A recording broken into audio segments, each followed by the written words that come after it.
Hello. So as this semester is coming to an end, I realized how much I learned from this class to hopefully take with me the rest of my educational career and my professional career. In chapter 1 of the textbook that we read this semester, it talks about play history and how it began with ancient Greeks in that time period. So the core concepts of play began during this time period and eventually progressed as time went on. Chapter 2 talks about those concepts and how they were tied to theories by theorists such as Vygotsky, Piaget, and Freud, and how their own opinion was shaped by the play concepts and eventually made into theories of why children do what they do when they play. Chapter 3 talks about the physiological side of play, so it talks about how play impacts brain development. So an example of the textbook, it talks about if sometimes children don't get enough play, they could suffer from play deprivation, and there's many side effects to play deprivation. Chapter 4 talks about play with infants and toddlers and how play at their age begins here. So they're being exposed to play and children are learning what play is and how to play.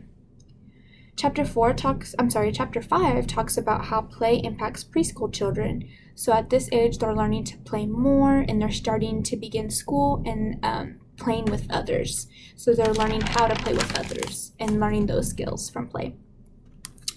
Chapter 6 talks about play with slightly older children, so the school-age children, and it talks about how all the concepts of play begin to shape and mold the child at this stage, and how educators try to keep children playing even though they are aging. Chapter 7 talks about various culture influences on play in children, so sometimes depending on the cultures that the child is born in, this can impact the way that they socialize with others and of course play with others. Chapter 8 talks about how educators can integrate play into their curriculum. So just as Chapter 6 was talking about, as children age, they don't want to play as much. So Chapter 8 talks about different ways that educators can include play in their lesson plans and activities so children can keep practicing those skills. Chapter 9 talks about how over time play environments have evolved, and also talks about how to create a play environment to accommodate other children. So it just talks about different ways that from, let's say, 10 years ago to now, play environments have changed with technology, with different toys, and different things that teachers integrate in their classrooms and play areas.